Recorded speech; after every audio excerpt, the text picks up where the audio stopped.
तो hello guys, आज हम सोलो लेवलिंग के सीजन 3 एपिसोड 7 को कवर करने वाले हैं। तो अगर आपने सीजन 3 का एपिसोड 1 से लेकर 6 तक नहीं देखा है तो पहले वो जाके देख लो, वो हमारे चैनल का प्लेलिस्ट में मिल जाएगा आपको, या फिर वीडियो का लिंक हमारे डिस्क्रिप्शन में भी मिल जाएगा आपको। और वीडियो स्टार्ट होने से पहले आप हमारे वीडियो को लाइक और चैनल को सब्सक्राइब जरूर कर लें, और हम आपके लिए इसी तरह से जल्दी जल्दी एपिसोड के वीडियो लाते रहेंगे। तो चलो फिर बिना कोई देरी के शुरू करते हैं। सीजन 3 एपिसोड 7 स्टार्ट होता है। फिर हमें दिखता है फाइनली आर्किटेक्ट को मारने के बाद सभी लोग डंजन से बाहर आ रहे होते हैं, और हमें पता चलता है कि इस रेड में 20 हंटर मारे भी गए थे, और जो बच गए थे वो काफी ज्यादा घायल थे। इवन जिन्बू का भी हालत बहुत ही ज्यादा खराब होता है, वो बात करते करते ही बेहोश होकर नीचे गिर जाता है, और बाकी के लोग जो होते हैं उसे संभालते फिर उसे हॉस्पिटल लेके जाते हैं। फिर हमें इधर जापान का एस रैंक गेट दिखाया जाता है, जहाँ पे यूरी और बाकी लोग बैरियर बनाने का काम कर रहे होते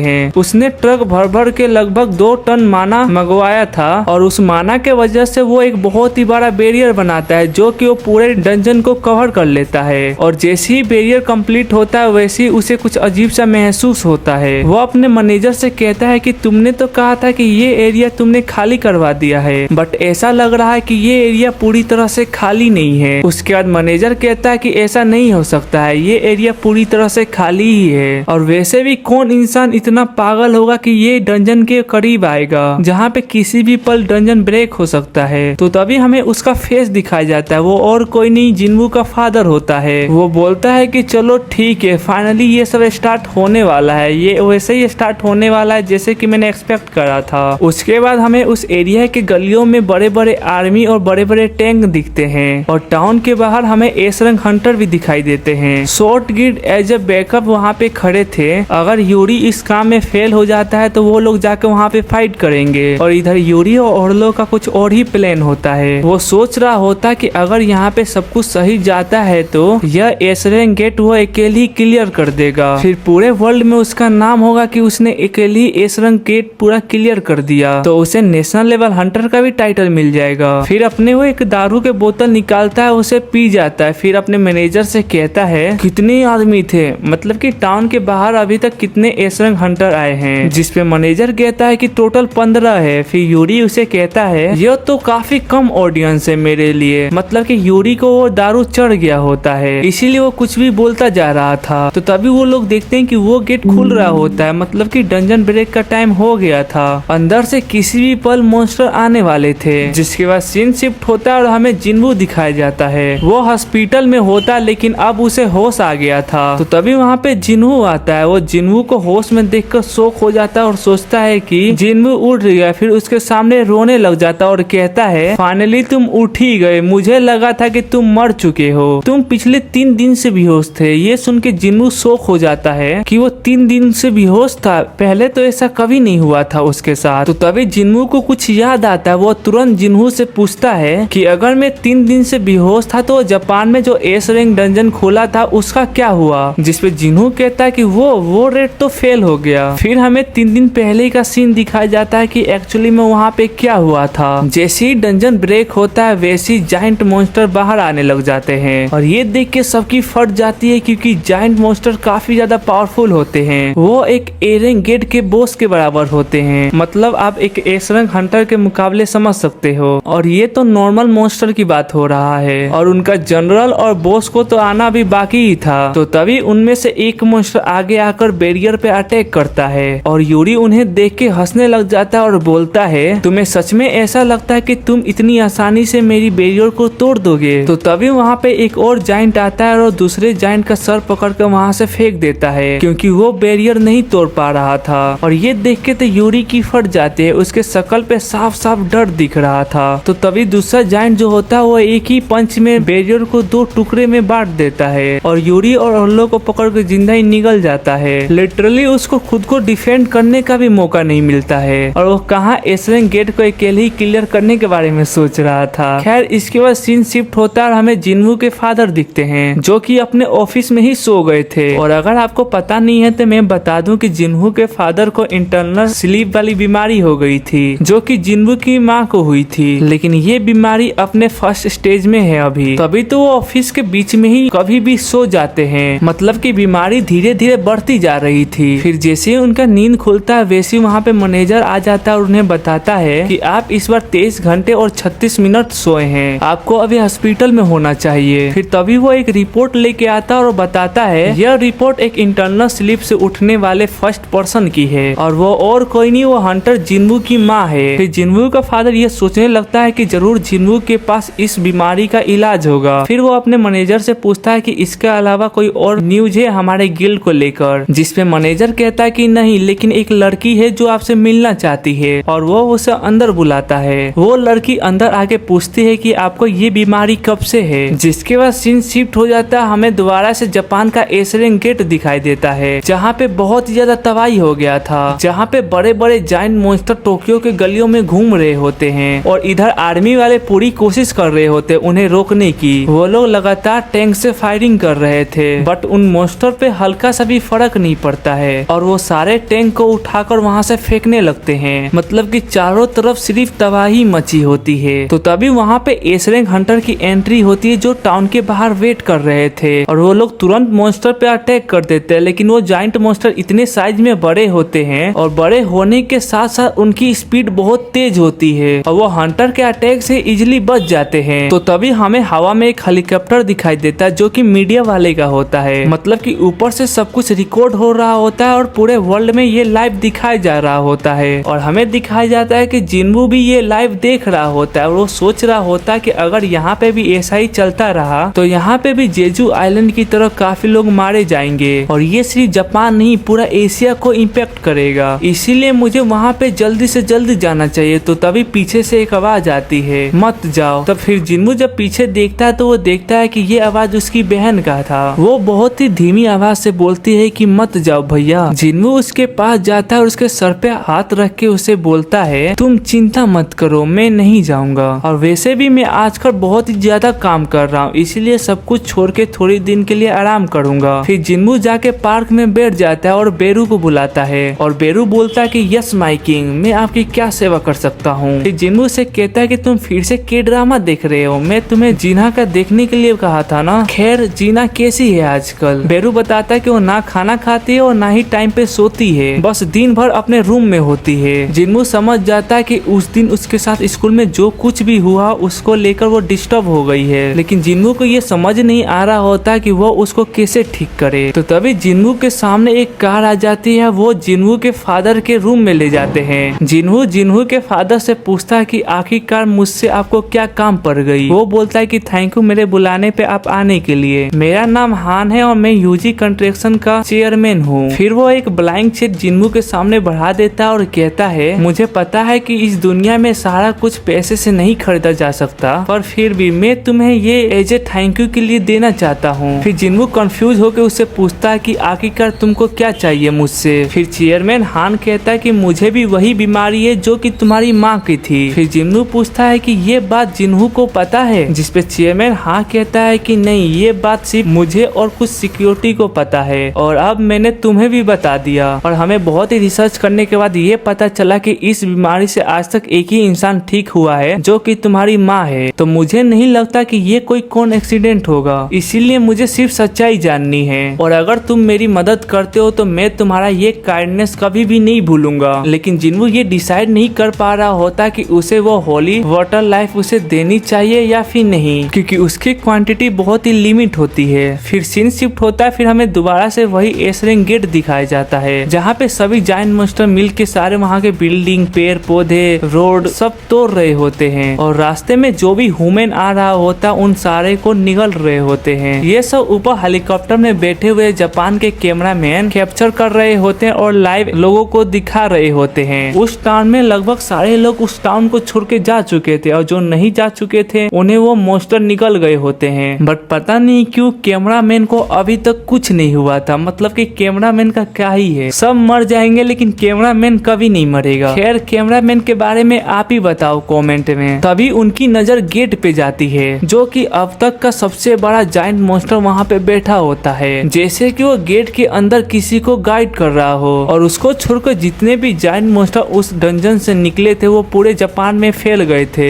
ये डंजन ब्रेक हुए 3 दिन हो गए थे और अब तक वो लोग सिर्फ 2 ही जायंट मॉन्स्टर को मार पाए थे। तो अगर उन्हें जल्दी नहीं रोका जाएगा तो पूरे वर्ल्ड में से जापान का नामो निशान मिट जाएगा। इधर हमें जिन्हू और जिन्हू दिखाई देते हैं। जिन्हू उसे बताता है कि वो जापान जाने का डिसाइड कर रहा है और ये सुन के जिन्हू शॉक हो जाता है और उसे बोलता है, तुम पागल हो गए हो क्या? तुमने न्यूज नहीं देखा? वहाँ का हाल जेजू आइलैंड से भी बहुत ही ज्यादा गंदा हो गया है। आज तक इतने बड़े बड़े जाइंट मॉन्स्टर किसी ने भी नहीं देखे। जिसपे जिन्हू सोचता है कि जिन्हू जो आज तक मेरे पे ट्रस्ट करता हुआ आया है, लेकिन उसको भी इस बार मेरे पे ट्रस्ट नहीं है, मतलब कि ये बात बहुत ही सीरियस वाली है। फिर जिन्हू से कहता है कि मैं समझ सकता हूँ, लेकिन तुम इस बारे में एक बार सोचो, हम अगर सक्सेसफुल हुए तो हमारा गिल्ड का नाम पूरे वर्ल्ड में फैल जाएगा। जिसपे जिन्हू कहता है कि अगर ऐसी बात है तो ठीक है, लेकिन मैं भी इस बार तुम्हारे साथ जाऊंगा। जिसपे जिन्हू कहता है कि तुम अभी तो बोल रहे थे कि वहाँ पे बहुत ही खतरा है, तुम मत जाओ, अब तुम्हें भी जाना है, ऐसा क्यों? फिर जिन्हू रोने लग जाता है और बोलता है, क्योंकि मैं भी आजिम गिल्ड का एक मेंबर हूँ और तुम एक भी बड़े रेड में मुझे लेके नहीं जाते हो, जिसकी वजह से पूरी मीडिया में मेरा मजाक बन जाता है। तुम्हें पता भी है कि लोग मेरे बारे में क्या क्या कहते हैं। मैं आजिम गिल्ड का वाइल्ड गिल्ड मास्टर हूँ, लेकिन कोई भी ढंग से मुझे जानता भी नहीं। जिसपे जिन्हू कहता है कि ठीक है रो मत, तू भी मेरे साथ चल लेना, लेकिन ये बात मैं तुम्हें पहले ही बता देता हूँ कि ये रेड बहुत ही ज्यादा डेंजरस होने वाला है। जिसपे जिन्हू कहता है कि मैं अपने बड़े भाई पर ट्रस्ट करता हूँ, मुझे पता है कि तुम मुझे कुछ भी नहीं होने दोगे। ये सुन के जिन्हू भी मुस्कुराने लगता है और उसे कहता है कि मैं मजाक कर रहा था, भला मैं इस सिचुएशन में जापान जाने की गलती क्यों करूंगा। और इतना बोल के वो घर चला जाता है। घर पे उसकी माँ डिनर बनाई होती है उसके लिए और वो भी डिनर इंजॉय करने लग जाता है, लेकिन बट वहाँ पे जीना नहीं होती है। फिर जिन्हू अपने माँ से पूछता है कि जीना ने खाना खाया क्या? उसकी माँ कहती है कि नहीं, उसने कहा था कि मुझे भूख नहीं है। और ये सुन के जिन्हू को अपनी बहन को लेकर फिर से चिंता होने लग जाती है। तो तभी जिन्हू को चेयरमैन हांग की बात याद आने लग जाती है। हमने देखा था कि जिन्हू ने उन्हें साफ मना कर दिया था और उनका चेक उन्हें वापस कर दिया था। जिसपे चेयरमैन कहते हैं कि तुम्हारी माँ कैसे ठीक हुई? जिसपे जिन्हू कहता है कि पूरे वर्ल्ड में काफी लोगों को ये बीमारी है, अगर मुझे ये बात पता होता तो मैं अपने ये इन्फॉर्मेशन को शेयर करके बहुत ही ज्यादा पैसा कमा सकता था। और उनको मना करके वहाँ से चला जाता है, लेकिन उसको रिग्रेट भी हो रहा था अपने डिसीजन पे, क्योंकि वो आखिर में जिन्हू के फादर थे। जिन्हू को पता होता तो पता नहीं वो कैसा रिएक्ट करता, लेकिन जिन्हू सोचता है कि मैं उन इंसान को नहीं जानता हूँ और वो इंसान कैसे हैं मैं इसके बारे में आइडिया भी नहीं लगा सकता हूँ। और ऊपर से होली वाटर ऑफ लाइफ बहुत ही ज्यादा लिमिटेड है, तो सबको नहीं दे सकता हूँ। फिर फाइनली जिन्हू डिसीजन लेता है कि वो जापान जाएगा, वो घर पे रह के स्ट्रॉन्ग नहीं बन सकता है। तो वो अपनी माँ को कहता है कि माँ मैं जा रहा हूँ। जिसपे उसकी माँ कहती है कि तुम बिल्कुल अपने पापा पे गए हो, तुम्हारे पापा भी इसी तरह खाने को बीच में छोड़ के चले जाते थे काम आने पर। फिर जिन्हू जिन्हा के पास भी आता है और उसे बताता है कि वो जापान जाने वाला है और जिन्हा को थैंक यू भी कहता है कि तुमने आज तक रेड पे जाने के लिए मुझे कभी भी नहीं रोका और हमेशा मेरे पे ट्रस्ट किया, इसके लिए तुम्हारा थैंक यू, बट मैं चाहता हूँ कि तुम इस बार भी मेरे पे ट्रस्ट करो। ये सब सुन के जीना रोने लग जाती है और बोलती है, इसका मतलब तुम जाने वाले हो, लेकिन तुमने तो मेरे से कहा था कि तुम नहीं जाओगे। जिन्हू कहता है कि हाँ, लेकिन तुम चिंता मत करो, मैं बहुत ही जल्द वापस आ जाऊंगा और मैं दूर रह के भी तुमको प्रोटेक्ट करूंगा। जिसके बाद वो अपने कुछ एंट शेडो सोल्जर को वहाँ पे छोड़ के चला जाता है। फिर हमें एयरपोर्ट पे जिन्हू और जिन्हू दिखाई देते हैं, जहाँ पे बहुत ही ज्यादा मीडिया वाले भी होते हैं। फिर वो साथ में जापान के लिए वहाँ से निकल जाते हैं और इधर हमें जापान की आर्मी दिखाई जाती है जो कि टाउन को खाली करवा रही थी। मतलब कि धीरे धीरे जापान के जितने भी मॉन्स्टर थे वो अलग अलग सिटी में फैलते जा रहे थे और उस एरिया के लोग जो अभी तक उस एरिया को खाली नहीं कर पाए, तो उनकी हेल्प आर्मी वाले कर रहे होते हैं। आर्मी वाले उस एरिया को खाली करवा ही रहे होते हैं, तो तभी वहाँ पे दो और जाइंट मॉन्स्टर आ जाते हैं और उनके आसपास कोई हंटर भी नहीं होता है उनकी हेल्प करने के लिए, और वो लोग खुद से ही गोलियां चलाने लगते हैं। लेकिन वो मॉन्स्टर को टैंक से कुछ नहीं होता, तो गोलियां से क्या ही होगा। और वो मॉन्स्टर को गुस्सा आ जाता है ये देखकर, फिर वो सिविलियन पे अटैक करने वाले होते हैं, तो आर्मी वाले उन्हें घेर के वहाँ पे खड़े हो जाते हैं। तो तभी वहाँ पे जिन्हू के शेडो सोल्जर जिमा की एंट्री होती है, जिसे जिन्हू ने थोड़ी देर पहले एक्सट्रैक्ट किया था।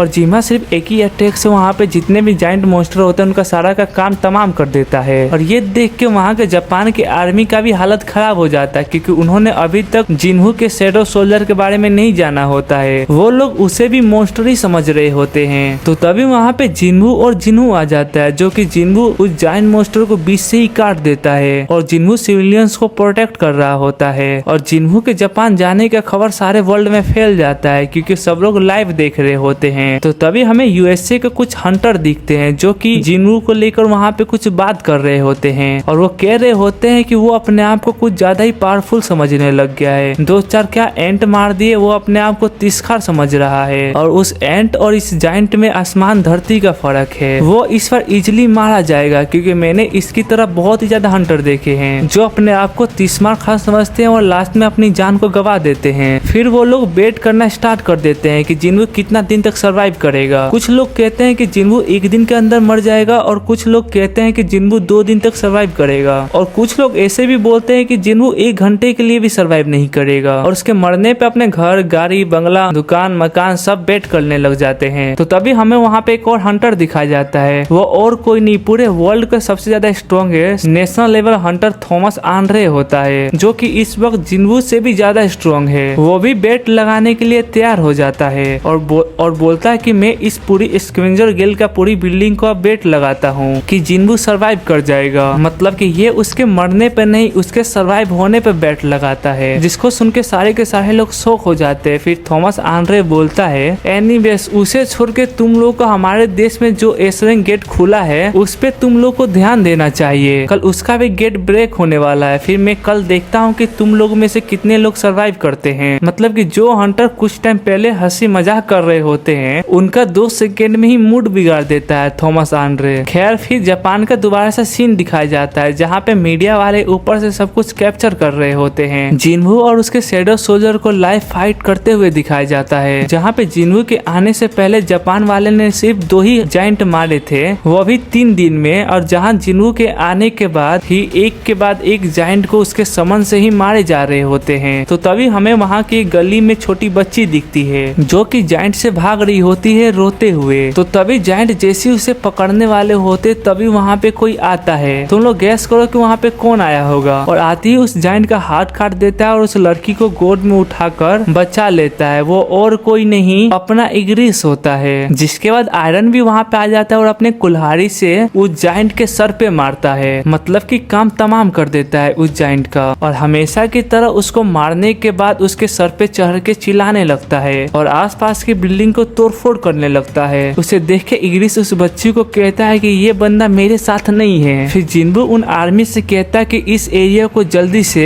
इवेपोरेट करवाओ, मेरे को सीरियस होने का टाइम आ गया है, और अराइज कह देता है और अपना कार्यक्रम चालू कर देता है बिना कोई देरी के। जिसके बाद हमें दिखता है कि जापान के हंटर ऑफिस में एक के बाद एक न्यूज आने लगती है कि ये सिटी रिकवर हो गई, वो सिटी रिकवर हो गई। मतलब कि जिनवू को आए वो यहाँ पे कुछ ही टाइम हुआ होता है और वो जापान के ऑलमोस्ट सारी सिटी को रिकवर कर देता है। और ये सब देख के जापान के जो चेयरमैन होते हैं वो भी शॉक हो जाते हैं। आखिरकार ये कैसे पॉसिबल है, हम लोग 3 दिन में सिर्फ 2 ही जाइंट मॉन्स्टर को मार पाए थे और एक के बाद एक सिटी को लूज करते हुए जा रहे थे, लेकिन जिनवू ने कुछ ही टाइम में इतने सारे जाइंट मॉन्स्टर मार दिए और इतने सारे सिटी को रिकवर भी कर लिया। फिर हमें ये सब स्टार्ट होने से पहले का सीन दिखाया जाता है जहाँ पे जिनवू जापान का एयरपोर्ट पे लैंड किया था। तो वहाँ पे मात्सुमोटो गया था वहाँ पे इंफॉर्मेशन देने के लिए और उसे पिक करने के लिए, क्योंकि उन लोग के पास टाइम नहीं था मीटिंग करने के लिए। तो एयरपोर्ट में ही जिनवू को सारी इंफॉर्मेशन दे दी गई थी। वो लोग जिनवू को सिर्फ एक सिटी को प्रोटेक्ट करने के लिए बोल रहे थे जिसको अभी बहुत ही ज्यादा जरूरत थी, क्योंकि मात्सुमोटो को जिनवू के ऊपर कुछ ज्यादा विश्वास नहीं था। उसे लग रहा होता है कि वो अकेला ही क्या ही कर लेगा, इसीलिए वो चाहता था कि वो एक सिटी में जाकर उन सारे मॉन्स्टर को मार के उस सिटी को रिकवर कर ले। तब तक वो दूसरे कंट्री से नेगोशिएट करके